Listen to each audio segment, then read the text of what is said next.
गाउँको माया कथा लेखक इस्माली।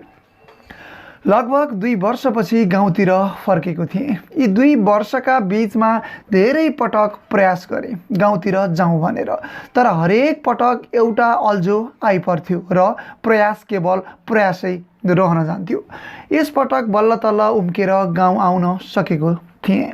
बाटाभरि आँखामा गाउँ नै नाचिरह्यो, मानसपटलभरि गाउँ नै सलबलाइरह्यो। बुधना, परिछन, रामदरस, बखतबहादुर, कान्छो भाइ, आमा, बा, घर छिमेक, टोल र गाउँ, सुल्तान डाकुको नौटङ्की, महावीरजीको झन्डा मेला, हाट बजार अनि यस्तै थुप्रै घटनाहरू।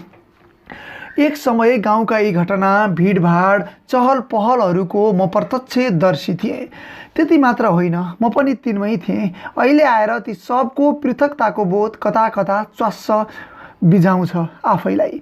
गाउँमा बस्न नपाउनुको पीडाबोध हलक्क मौलिन्छ छातीभरि। अस्ति भर्खर मात्र भाइले चिठी लेखेथ्यो, दाजु अचेल त परिछनको टोलमा बेलुकी रबिन हुडको नाटक रिहर्सल गर्दैछन्। आहा, चिठी पढेर म कति खुसी भएथेँ। चिठी पढिसकेपछि जीवनमा मैले लगभग पहिलो पटक बोध गरेँ, हाम्रो गाउँमा पनि साँच्चैका मान्छेहरू रहेछन् जो जीवनलाई बुझ्दैछन्। हाम्रो गाउँ पनि केही हो र केही हुन सक्छ र यही केही हुनु नै मेरो लागि अथवा हाम्रा लागि माने म, बुधना, परिछन र बखत बहादुरका हकमा जीवन खुल्दथ्यो, अर्थात् जीवनको बाँच्नुको माने लाग्दथ्यो। एक पटक स्वयं परिछनले पनि सायद मेरो भाइद्वारा नै हुन सक्छ लेखाएर पठाएथ्यो, किसन भाइ तिमीहरू त लेखपढ गरेर ठुला मान्छे भयौ, सँगैका साथीभाइ लाग्छ धेरै पछाडि छुटिसक्यौ, कठै तिमी पनि गाउँमा बसिदिँदा हौ त हामी जस्ता गवारले पनि 2-4 कुरा जान्ने मौका पाउने थियौँ। हुन त परिछनले सोझो हिसाबले नै भनेको होला, तर मलाई कता कता लाग्यो कि मलाई ठुलो मान्छे बनाएर परिछन ममाथि व्यङ्ग्य कस्दैछ। परिछनको यो गुनासोसँगै गाउँ बस्न नपाउनुको पीडाबोध म भित्र फेरि पनि जीवन्त भएथ्यो। म लगभग गाउँ नजिक आइपुगिसकेको थिएँ। चैते बतास उन्मुक्त भई छारो उडाउँदै थियो। घाम लगभग चर्कँदै थियो र म कृष्ण गाउँ पुग्ने लालसमा एकहोरो एक सुरमा तर्कनाहरूबीच रम्दै धुलौटे सडक नाप्दै थिएँ।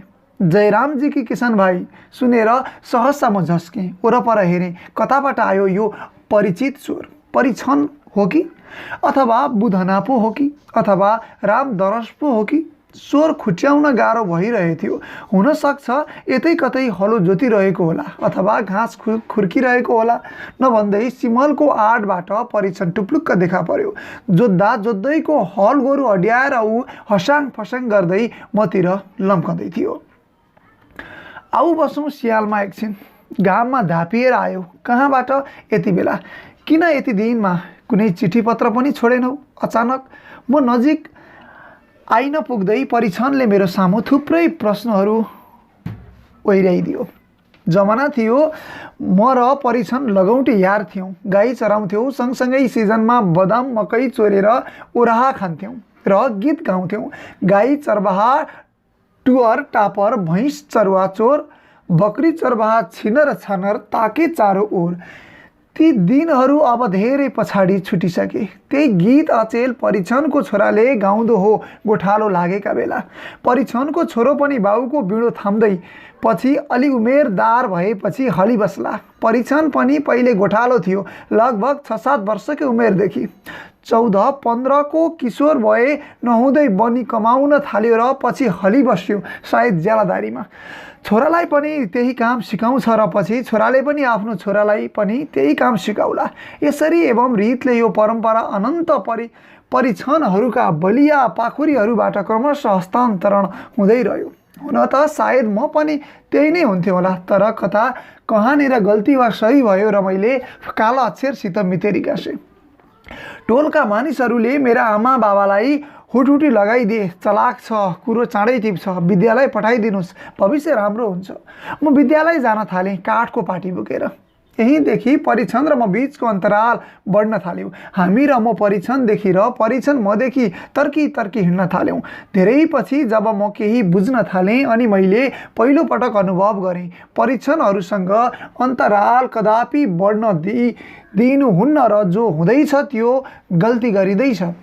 त्यसपछि परीक्षण लगायत ती बाल दौतरीहरूसँग फेरि सम्बन्ध कायम गर्न मैले निकै श्रम गर्नु पर्यो। विद्यालय बिदा परेको बेला कहिले ओरहा खाने, कहिले गिर खेल्ने, कहिले कपर्दी खेल्ने वा त्यस्तै केही न्यु पारेर म उनीहरूसँग मिसिन्थेँ। सिमलको फेदमा झोला बिसाउँदै लामो खुइ काटेर म रुमालले अनुहारको पसिना पुज्न थालेँ। प्यास लाग्यो होला, पानी पिउँछौ? यहाँ कहाँ पाउनु र पानी? अरे के कुरा गर्छौ, शर्बत बिर्साउँछ यहाँको पानीले। पख भन्दै ऊ दगुर्दै गयो र जोतिँदै गरेको कोदालो आलीमा रहेको लोटा टिपेर खोलामा झऱ्यो। खोलो अचेल फेरि गाउँतिर सोझिएको रहेछ। यो खोलाले पनि गाउँलाई धुरुक्कै रुवायो। हुन त रुवायो मात्रै भन्नु खोला प्रति अन्याय ठहर्ला। यो खोलाले गाउँलाई पालेको पनि छ। हाम्रो विगतको लगभग आधा उमेर यही खोलाको डिल र बगरमा बितेको थियो। कहिले ओराहा खाने न्युमा त कहिले गाई भैँसी चराउने न्युमा।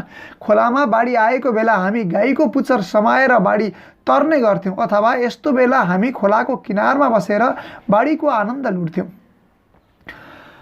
तर्न डराउने कोही मानिस आए भने हामी 3-4 जना एक अर्काको हात समाउँदै बाढीमा हेलिन्थ्यौँ र किनारमा पर्खिरहेको मानिसलाई तारिदिन्थ्यौँ। र यस्तो काममा खास गरी परीक्षणकै विशेष रुचि थियो। यहीँनिर कुवा छ। गए सालको वर्षामा मूल फुटेको एकदम चिसो र मिठो पानी छ। ऊ पानी लिएर आइसकेको थियो। आजकल गाउँमा 3 पार्टी भयो किस्ना। पानी पिउँदै गर्दा लगभग उदास र आद्र उसको स्वर मेरो कानमा गुन्ज्यो। उसले जसरी अँध्यारो मुख मुद्रामा बिना भूमिका मलाई यो खबर सुनायो, सहसा मलाई लाग्यो गाउँमा सायद अब अङ्ग्रेजहरूको रोग सर्दैछ। Divide and rule. परीक्षणहरू भाँचिँदैछन्। परीक्षणहरूको सग बगाउँदो चेतनासँगै गाउँका ठालुहरू नयाँ जुक्तिहरू सोच्दैछन् ताकि तमाम परीक्षणहरू परीक्षण नै रहन्, अर्थात् कृत दास रूपी हली गोठाला नै रहन् र मालिकहरूकै कृपा पात्र भएर रहन्, जुन एउटा परम्पराका रूपमा तिनका पुर्खाहरूले तिनका हातमा नासो छोडेर गएका थिए। यो तेस्रो पार्टी कहाँबाट कसरी आयो त? किसुन भाइ, यो 2-3 वर्षमा गाउँमा धेरै उथल पुथल भयो। गए साल रोपाइँको बेलामा हामीले 4 किलो बनेको कुरालाई लिएर हडताल गऱ्यौँ। सुरुमा त सब राम्रै थियो। 3 दिनसम्म काम ठप्प भयो। हामीले फेकन र शनिश्चरलाई अगुवा बनाएका थियौँ। पछि उनीहरूले धोका दियो र धनीहरूसँग मिल्यो। 4-4 मन धान दिन्छु भनेका थिए रे र त्यही लोभमा हडताल बिचकाइदियो। पछि त्यही कुरालाई लिएर हामीले तिनीहरूलाई केरकार गऱ्यौँ। झगडा फसाद भयो र हामीले उनीहरूलाई आफ्नो पार्टीबाट हटाइदियौँ। पछि मालिकहरूले पनि एक मनबाट बढी धान दिएन रे। त्यसपछि उनीहरू छुट्टै पार्टी बनाएर बस्या छन्। हडताल पनि बिच्किहाल्यो, न बनी बढ्यो, उल्टै हाम्रो एकता टुट्यो। ऊ वरपर छरिएका सिमलका राता फुलहरू जम्मा पार्दै थियो, सायद गोरुलाई खुवाउन। हुन त यो एक किसिमले राम्रो पनि भयो, एक किसिमले नराम्रो पनि भयो। यस्तो भइरहन्छ, तर हामीले हिम्मत हार्नु हुँदैन। कमसे कम अब हाम्रो पार्टीमा धोकेबाजहरू त रहेनन् कि? त्यही कुराको खुसी छ। हिम्मत त किन हारिन्थ्यो र? अरे 1 साल भएन त अर्को साल कहाँ जाला? जब उत्तर गए रण पेतो पिछे हट्न क्यों? तर एउटा कुरोको दुःख छ भाइ, यस्तो बेलामा किसुन भाइ तिमी पनि गाउँमा हुँदा हौ त हामीलाई धेरै आड भरोसा मिल्थ्यो, बल मिल्थ्यो। आखिर हामी त मूर्ख र गवार न हौ। तिमी लेखपढ गरेको मान्छे, तिमी भन्या गाउँको अभिमान हौ, हाम्रो इज्जत हौ। तर तिमी पनि परदेश भइदिँदा गाउँ मालिकहरूको एक लौटी रजाइमा पर्छौ।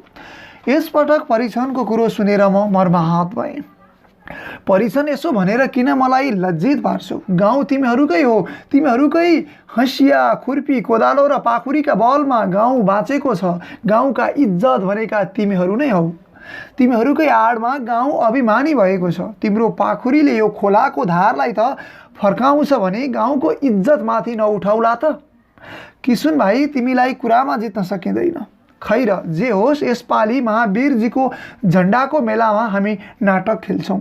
गाउँको घटनाहरू राखेर एउटा खुब राम्रो नाटक लेखिदेऊ। अहिले भोकाएका पनि हौला, भरे फेरि भेटौँला। यसपछि हामी छुट्यौँ। भरे भेट्ने बाचामा मेरो मानसपटलभरि परिछनको स्वर मडारिँदै थियो। गाउँका घटनाहरू राखेर एउटा खुब राम्रो नाटक लेखिदेऊ। नाटक लेख्न नजान्ने म यो धुनमा सोच्दै हिँडिरहेथे कि नाटक कसरी र कहाँबाट थालौँ। गाउँमा टेक्न पनि नपाउँदै परिछनले ममाथि गहन जिम्मेवारी सुम्पिदिएको थियो। धेरै पर पुगिसक्दा पनि म उसको स्वर सुन्दै थिएँ। गोला फुर्ती से चाल बढ़ा के